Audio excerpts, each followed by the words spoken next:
Today, talking about the stuff that matters to you. Okay, this question comes from Anthony. Anthony, you're right. Does the elitist element in our hobby ever get overbearing or frustrating to you?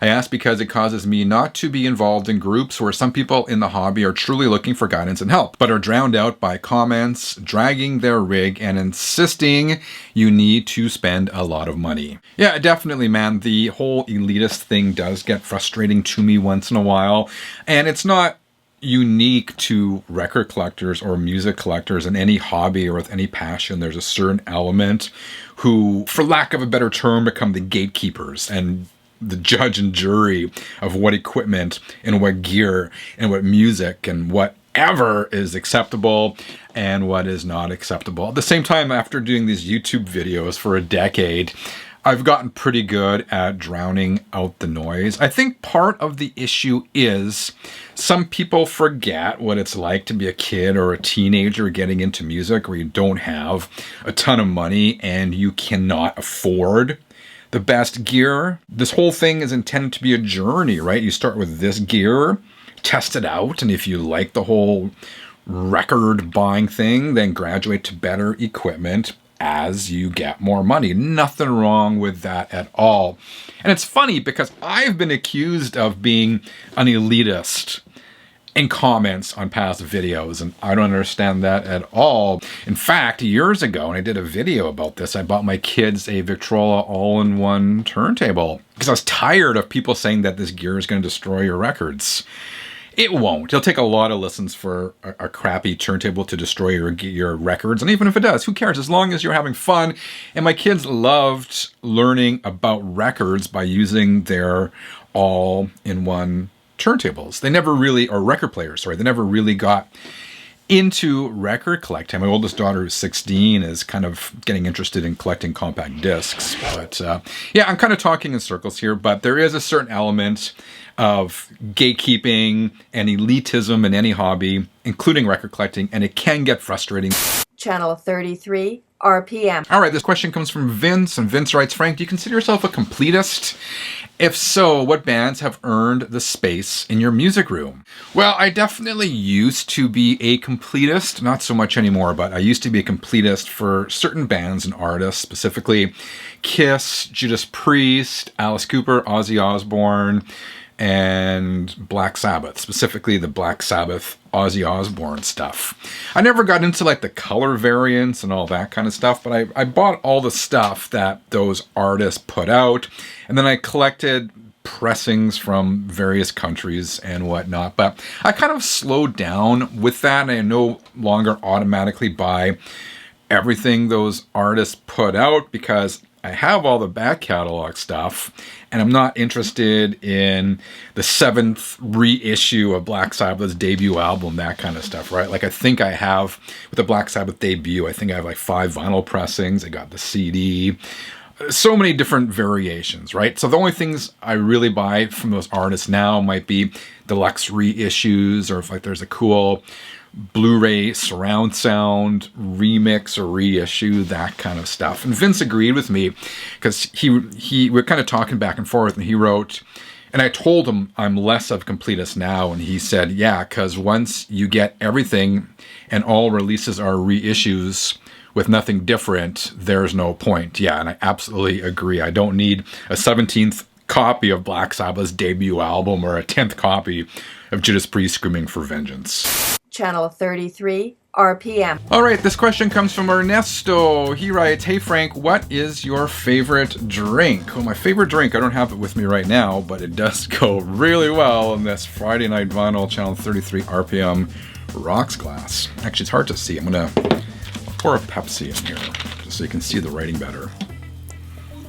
There you go. Anyway, the question was, what is my favorite drink?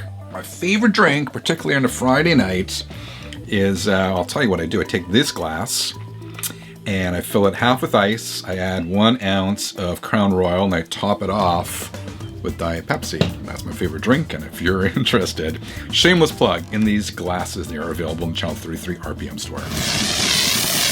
This question comes from Movie Cheer Video. Do you enjoy watching concerts on DVD, Blu-ray? If so, do you have any favorites? Well, I got so many concerts I love and I dig, but I'll show you a couple of my favorites, or a handful of my favorites. This is probably my all-time favorite, Queen Rock Montreal. Live Aid is on there. Live Aid's cool, but everyone's seen Live Aid, but the Queen Rock Montreal, so good, man. And not only does it look good, it sounds good. The mix is excellent. I love that. What else did I pull off the shelf? Police Certifiable. This was from their reunion tour, I believe, in 2005. I don't talk about the Police very much, but I love the Police, and it was great to see them back. And I thought they were firing on all cylinders on that reunion tour. Judas Priest, Live Vengeance, 82. They should have put a live album out from this tour because it was fantastic. I love it. And one of my favorite live albums of all time is Iron Maiden's Live After Death, and the home video for the concert from Long Beach is freaking excellent. This question comes from Bucknut. Why not CDs? I'm not sure if I understand this question because I have a wall of CDs over there. I dig CDs. I've been buying compact discs for 30 years, and to my ears, they sound great.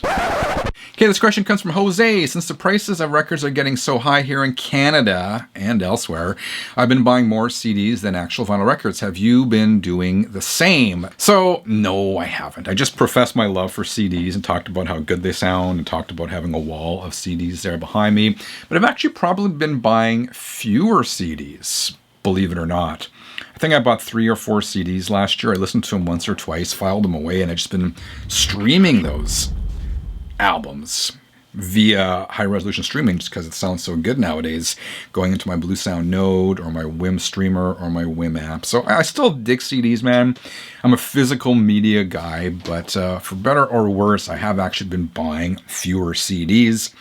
Mostly because streaming is so convenient. Okay, another question from Jose. He wrote, be honest, how much is too much? What is the sweet spot, in your opinion, of a vinyl record collection? One that can be enjoyed without just records collecting dust, never being played, once you listen to them once or twice. Good question, and I would say it's not my call. I mean, it's really up to the individual. For some people, having a couple dozen records is enough. For other people, having a full house of records is not enough. It's really up to the individual and how many records you want. I mean, for myself, I have about 13 or 1400 records now, and I think I've reached the amount of records that I want. I'm starting to feel if I had any more than 1400, I would start to get overwhelmed. That doesn't mean I am going to stop buying records or stop listening to records. I listen to records all the time, and I continue to buy records, but I'm due for another purge. There's some records in there I know I will not listen to again,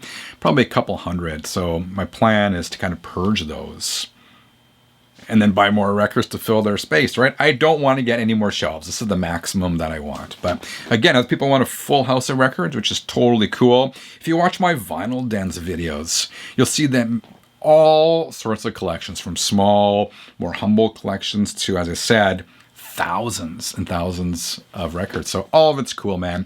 I'm not sure if there is a sweet spot. It's really up to the individual. Metal Mickey wrote, I know you're a fan of retro video games. What are your 3 favorite consoles and favorite games from each? Favorite consoles? Well, the original I got as a kid, my Atari 2600. I still have my original one upstairs. Absolutely love it. I have no idea how I've held on to it for so many years. It still works fine. And my favorite 2600 game was and continues to be Spider Fighter by Activision. Activision made the best games. My second favorite classic console will probably be ColecoVision, and I do have a ColecoVision upstairs as well. My wife Sherry found it for me for Christmas like 5-6 years ago, still in the original box. When I was a kid, I had the 2600, and my neighbor Garther, he had the ColecoVision. So he would come over to my place, we'd play Atari, and then I'd go to his place and we'd play Coleco. My favorite Coleco games, 2 of them are Venture. I loved Venture. And the Coleco version of Donkey Kong. That's the first time I played Donkey Kong. I really dug it. And my third classic console, if I had to pick one, would be Super NES. My brother had one, and my favorite game on that console was Zombies Ate My Neighbors. I'm trying to track down a version of that game to give to him because he sold it years ago, but that game was awesome. And this question comes from EL. Will we ever hear the OG opening again? First of all, I love it that so many of you ask about this and so many of you have been with this channel for so long that you remember and still dig that original intro. So that's my preamble, but the answer to your question is yes.